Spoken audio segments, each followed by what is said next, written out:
ہمارے جاوید اختر صاحب ایسی کوئی عقلی دلیل اور لاجیکل ایویڈنس دیں خدا کے نہ ہونے پر جو ڈیفینٹ بھی ہو، تو میں یہ اعلان کرتا ہوں کہ یقیناً میں اس ایویڈنس کو قبول کروں گا اور اس پر غور کروں گا، لیکن ساتھ میں یہ بھی اعلان کر دیتا ہوں پریڈکشن کے طور پر کہ ایسا کوئی ڈیفینٹ آرگیومنٹ کوئی نہیں پیش کر سکتا۔ دلیل ہم دیں گے اور ڈیفینیٹو دلیل دیں گے، لاجیکل دلیل دیں گے، ایسی دلیل دیں گے جو انٹائر ایتھیسٹک ورلڈ اسے ریفیوٹ نہیں کر سکتی۔ چلیں اب ہم ایک ایگزامپل سوچتے ہیں، ایک سینیریو، سمپل سینیریو، تمام آڈینس سے گزارش ہے، ہم اور آپ ایک آئسولیٹڈ آئیلینڈ پر ہیں، ایسا آئیلینڈ جہاں پہ ہم سے پہلے کوئی کبھی نہیں گیا۔ چلتے چلتے آپ کے سامنے اچانک آپ نے دیکھا ایک پنک کلر کی بال پڑی ہوئی ہے۔ سب سے پہلا سوال آپ کے ذہن میں کیا آئے گا کہ یہ بال یہاں کیوں آئی، کیسے آئی، یہ پنک کلر کی ہی کیوں ہے، کوئی اور کلر بھی ہو سکتا تھا، یہ اسی شیپ میں کیوں ہے، کوئی اور شیپ بھی ہو سکتا تھا۔ نیچرلی آپ اس طرف پہنچیں گے کہ کوئی نہ کوئی ہے جس نے ان اسپیسیفک پراپرٹیز کے ساتھ اس بال کو بنایا ہے اور یہاں پہ رکھا ہے۔ چونکہ آپ جانتے ہیں کہ یہ جو بال ہے اس کا ایگزسٹ کرنا ضروری نہیں ہے، یہ ایگزسٹ کر بھی سکتی تھی، نہیں بھی کر سکتی تھی، اور ایگزسٹ کرنا ہی تھا تو کسی اور فارم میں کرتی، کسی اور کلر میں کرتی۔ اب آپ اس بال کو ایکسپینڈ کرتے چلے جائیں، ایکسپینڈ کرتے چلے جائیں، ایکسپینڈ کرتے چلے جائیں، یہاں تک کہ یہ بال یونیورس کے سائز کی ہو جائے۔ بتائیے کہ کیا سائز کے بڑھ جانے سے سوال بدل جائے گا؟ ہرگز نہیں بدلے گا، ابھی بھی سوال رہے گا یہ یونیورس کہاں سے آیا، ان اسپیسیفک پراپرٹیز کے ساتھ کہاں سے آیا، کیوں آیا، کس نے بنایا، یہ سوال اس وقت بھی ویلڈ رہے گا۔ لیکن یہ سوال اگر ہم جناب جاوید اختر صاحب سے کریں تو چونکہ ان کا ورلڈ ویو ایتھیسٹک ہے، اور صرف ان کا نہیں، مطلب جتنے بھی ایتھیسٹ ہیں اور ایتھیسٹک ورلڈ ویو کو رکھنے والے سے اگر آپ یہ سوال کریں کہ یہ یونیورس کہاں سے آیا، تو ان کا جواب یا تو آرگیومنٹ فرام اگنورنس ہوگا یا ڈوگمیٹک ہوگا۔ یا تو یہ کہیں گے کہ مجھے نہیں پتا کہ یہ کہاں سے آیا، لہٰذا گاڈ ڈز ناٹ ایگزسٹ، یہ آرگیومنٹ فرام اگنورنس ہے، یا یہ کہیں گے کہ یہ یونیورس خود بخود بن گیا۔ اس کا مطلب یہ ہے کہ اس بال کو بھی خود بخود بن جانا چاہیے، لیکن بال کے تعلق سے یہ ایکسپلینیشن ایکسیپٹ نہیں کی جائے گی کہ یہ خود بخود بن گئی، لیکن یونیورس کے تعلق سے کر دیا جائے گا۔ اسے ہم دوسرے الفاظ میں ڈوگما بھی کہہ سکتے ہیں۔ دوسری چیز، ہمارے جاوید اختر صاحب ضرور گاڈ آف گیپس کی مثال بھی ضرور دیں گے، اور مثال دیں گے کہ پہلے زمانے میں بجلیاں کڑکتی تھی تو لوگوں نے کسی ایک خدا کی طرف، اور بارش ہوتی تھی تو دوسرے خدا کی طرف منسوب کر دیا، ان کے پاس دلیل نہیں تھی۔ یہ ہمارا ورلڈ ویو ہے ہی نہیں، یہ ہمارا ورلڈ ویو ہے ہی نہیں، کیونکہ نیچرل فینومینا کے پروسیس کی انٹرپریٹیشن کو جان لینے سے یہ کہاں سے ثابت ہو گیا کہ گاڈ ایگزسٹ نہیں کرتا ہے۔ اس پر میں انشاءاللہ ابھی آگے بات کروں گا۔ آپ حضرات یہ بھی دیکھیں گے، اور میں یہ ایکسپیکٹ کرتا ہوں کہ ہمارے رسپیکٹڈ جناب جاوید اختر صاحب ضرور ایموشنل آرگیومنٹس بھی دیں گے، جو کہ ایک لاجیکل فیلیسی ہے جب بات آتی ہے ٹروتھ کو ڈیسائیڈ کرنے میں۔ کیوں؟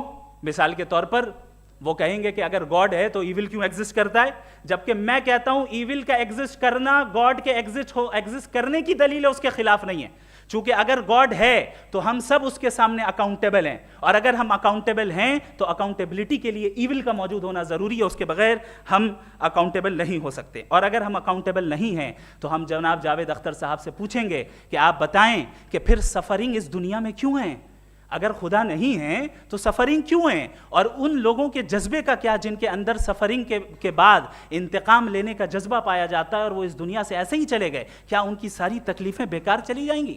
اب آ جائیں اسی ایگزامپل کی طرف کہ بال، مجھ سے اگر کوئی پوچھے اس بال کو کس نے بنایا، اور یا اس ایکسپینڈڈ بال کو کس نے بنایا، میں کہوں گا کہ چونکہ یہ یونیورس اور اس یونیورس کی تمام چیزیں کانٹینجنٹ ہیں، کانٹینجنٹ ہونے کا مطلب یہ ہوتا ہے کہ جو اپنے ایگزسٹنس پہ کسی کے اوپر ڈیپینڈ کرتی ہو، تو ظاہر ہے یہ یونیورس کانٹینجنٹ ہے، اور اگر کوئی چیز کانٹینجنٹ نہیں ہے تو میں ریکویسٹ کروں گا کہ مجھے دکھا دیں کہ کون سی چیز یونیورس میں کانٹینجنٹ نہیں ہے، ہم بھی ذرا غور کر لیں اور ہم بھی دیکھ لیں۔ اور جب کانٹینجنٹ چیزیں موجود ہیں تو فلاسفرز کی اصطلاح کے مطابق، ہم اس ٹرمینالوجی کے مطابق ہم اس جگہ تک پہنچتے ہیں اور اس ہستی تک پہنچتے ہیں جسے نیسیسری بینگ کہا جاتا ہے، کہ یہ وہ نیسیسری بینگ ہے جس کا موجود نہ ہونا ناممکن ہو، چونکہ اگر یہ موجود نہ ہو تو ساری چیزیں ایگزسٹنس میں آئیں گی ہی نہیں، اور یہ ساری کنٹینجنٹ چیزیں اسی کے اوپر ڈپینڈ کرتی ہیں۔ اب اگر آپ یہ سوال کرتے ہیں کہ پھر اس ہستی کو کس نے بنایا، پھر اس کا کاز کیا ہے، پھر اس کا کاز کیا ہے، پھر اس کا کاز کیا ہے، اور اینڈلیسلی چلے جائیں، اسے ہم کہتے ہیں انفینٹ ریگریس آف کازز، جو کہ لاجیکل فیلیسی ہے۔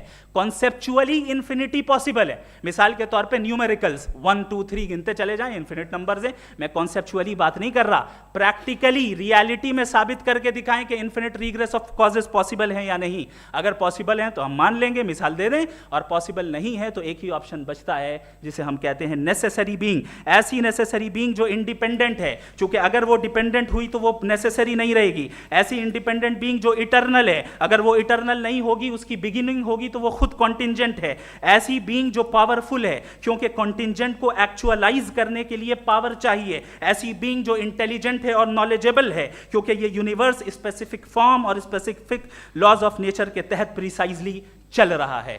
Thank you. تھینک یو مفتی صاحب۔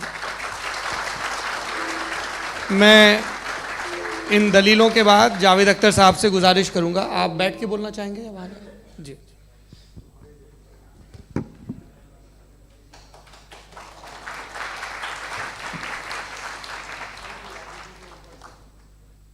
پہلے تو میں مفتی صاحب کو ایک اچھی خبر دینا چاہوں گا کہ میری نالج سائنس کے بارے میں بڑی معمولی ہے، تو آپ فکر نہ کریں اس کی، لیکن کچھ کامن سینس ہے مجھ میں۔ دیکھیے، یہ خدا کا تصور کوئی نیا تصور نہیں ہے، یہ صدیوں سے رہا ہے۔ یہ کچھ ریلیجن 3000 سال پرانے ہوں گے، 4000 سال پرانے ہوں گے، لیکن انسان کوئی 10,000 12,000 سال سے ایگزسٹ کرتا ہے ہومو سیپین کی شکل میں، اور ہمیشہ کچھ نہ کچھ مذہب رہے۔ یہ مذہب جاہلوں کے نہیں تھے، یہ مذہب ایک ایسی گریک سوسائٹی کے تھے جہاں بڑے بڑے فلاسفرز پیدا ہوئے۔